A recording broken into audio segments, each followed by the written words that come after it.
Hey guys, what's going on? You know, I've really started to enjoy doing this whole vlogging thing. So it's really awesome that some people are actually watching, so thank you. Now that I've got the mushy shit out of the way, let's talk about some things that I learned. Well, it turns out, as many of you already knew, I'm still an asshole. But not for the conventional reasons that you might assume. I was driving down the highway the other day and saw some people holding up a sign.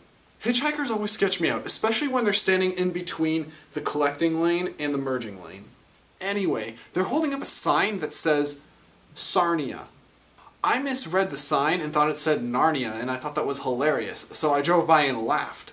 And then it took a few more seconds to register that it definitely said Sarnia, which is in fact a real place. Those people probably hate me. Next thing I want to talk about is your typical girl on Facebook.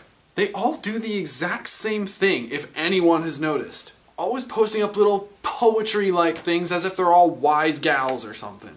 One of them posted something, and I quote, "Time doesn't exist, clocks do." Thank you for that wonderful insight. What would we do as a society without people like that making feeble attempts to lift our spirits, to enlighten us, to help us treasure our time on the earth? Well, if you're like me, you complain about it on a Friday afternoon. Anyway, that's not the best story that I have for this week. While I was on vacation, someone in my school program did something really silly. I received an email not long ago from this girl, and she had sent me, let's say, some provocative pictures of herself. She followed it up with an email saying, "Sorry, those weren't meant for you." Well, I'm sorry, but when you send those pictures, don't you at least double check the email? If I were sending pictures like that, I would be quadruple checking who I sent it to. I thought people my age were past that whole phase where you take slutty pictures of yourself and send them to people. Like 16-year-old girls do that.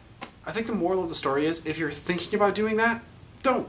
Because then you don't run the risk of a guy like me talking about it in his vlog. Anyway, that's all I got today. I'm GarrettBase1, and this is what I learned this week. Oh, yeah, sorry, that picture wasn't meant for you guys.